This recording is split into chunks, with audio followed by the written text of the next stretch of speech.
On Zion today that bone is making some progress. Have you talked to him? Any idea what type of spirits he's in? How he received the news? Yeah, I mean, he's getting better, and we're all pleased with the results that he's progressing.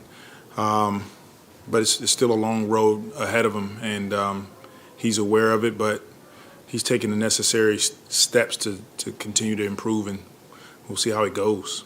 Do you have any hopeful timeline on when he'll return to full weight-bearing activities and basketball activities, or is that just TBD? I don't. It's the third time that you played the Kings this year. First two times pretty early in the season, and now the rosters are noticeably different. Can you take anything from those two games? Well, they're a different team now. The one thing that's consistent is they try to play fast. De'Aaron Fox is one of the faster guards in this league. He'll get the ball, speeds up the court, and so we have to be aware of what he does. And then they're posting up a lot more, especially with the addition of Sabonis. So that 1-2 punch is really good. And they're just a good team right now. They're playing well, they're playing connected, and it'll be a good challenge for our guys tonight. You didn't have any 40-point quarters the entire season. The last two games, you've had 42 and 44 respectively. Anything that you're doing differently at halftime? Any secret messages you're giving to the team? Because No. It's been. I wish it was a magic potion that we were sprinkling on each other at halftime, but it's not. The guys are just aware of time, score, situation. We understand what's in front of us, and we just have to keep working, put our heads down, keep working, keep playing together. All the guys have been great, and like I said, tonight will be another test. Sacramento has a really good team, really good players all across the board, and we got to go after it. There was a clip going around of you and your Hornets days, singing a little bit about a little Mardi Gras. What do you remember about that, if anything? I actually don't remember that clip at all. Thank you for reminding me, by the way. But you know, we had a great time yesterday, just enjoying Mardi Gras, walking around, seeing all the families, all the people, and embracing the community and culture here. It's unbelievable. So much joy, and you know, it's how we try to go about our business here with our team. So it was awesome. Yeah, and then you know, one thing it seems like CJ has helped with is getting easy looks for big guys, JV and Jackson. Just what have you seen in that regard of him kind of, you know, spoon feeding those guys some good looks? Well, he's such a dynamic scorer, and he can get to his spots and get buckets. But the thing that goes just kind of overlooked sometimes is his ability to play make for his teammates. And I think we're able to see that. It's something that we talk about consistently as a team, but he and Brandon both are doing a great job of getting other guys involved. Yeah, and sticking with Jackson, something you talked about a lot with him moving into the starting lineup is the way you guys are able to do some different things defensively. How much has he impressed you with just his versatility on a defensive end, where he's been able to, you know, fit in different type of schemes?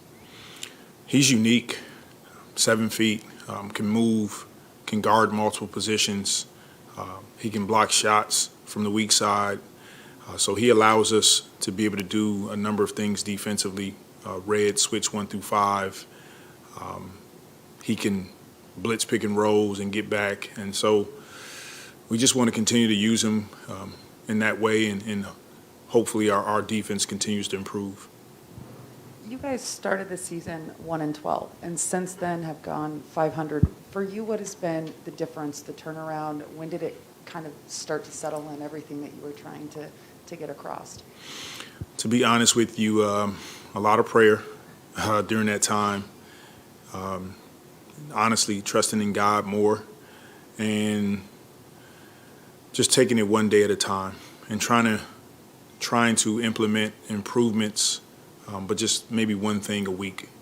Talk about the positives with our team. We were doing some good things. We just didn't get the results early. And I think that adversity builds character. It builds connectivity. And we just stayed together, came in every day, and, you know, music popping and going and about our business, and just taking it game by game. From day one of the season to now, where has been the most drastic improvement collectively that you've seen? I think our guys just trusting each other more and more. I think that's the big part of our team, is those guys in the locker room are connected. Our staff is connected. And that's tough to have on any team, any organization. I think that's what we are most proud of is the connectivity. The guys care about each other. They play with a great spirit and joy, and we have to continue that. Willie, after playing with, good to see you, bro. Hey, Mark. After playing with Dame for so long, and you've coached against him now for a while, CJ well knows a pretty imperious scorer, but in terms of what have you learned about him? It's a small sample size and the short time you've had him as your guy as opposed to that you didn't maybe know about him before. You know, he's been through it all pretty much. Besides winning a championship, he's played in a ton of high-stakes games, playoff games. He's had a number of different roles in the NBA. Even though we know him now as the CJ that can score 20-plus points, there were times where he was coming off the bench, times that he didn't play. And it's all led to who he is now as a person and as a player. And he has the ability to score points in bunches, but then he can also get his teammates involved and get off the ball and do other things that helps you win games. And I think that's where he and Brandon both thrive. They both have that ability to be able to score, but then recognize, okay, I've scored 8 straight. Let me run 2 plays to get CJ going, and CJ vice versa. I've scored 6 or 7 baskets straight. Let me run a couple things to get Brandon going. And I think he learned that from playing with Dame. Both of those guys had that ability, and it's tough for defenses to be able to guard it. He's got a 300-acre winery. Has he hooked you up with any bottles yet? He has, and it's one of the reasons why we wanted him on the team so bad is to try to, up our wine list. Herb mentioned this morning that when Jackson is in the game, he can pressure the ball just a little bit more, knowing that he's got both Jackson and JV. What have you kind of noticed that different from him that he does when he does have both of those big guys back there? Yeah, I think having Jackson in the lineup, like you said, as well as Jonas, we're big, and we take up a lot of space defensively. Those guys are back there talking. If Herb or any of our guys get beat, they have an understanding that the ball scores and just go get it. And so it allows Herb, CJ, Brandon, our perimeter guys to be more aggressive on the ball, and that's what we want. As a coach, we talked to Devontae about when you moved him to the bench, the conversation you had with him, and obviously we've seen Garrett out of the rotation, we've seen Najee put in. As a coach, how do you have to balance knowing, okay, this is the message I need to give to a Najee, and this is the message I need to give to a Garrett, trying to balance everything at the same time?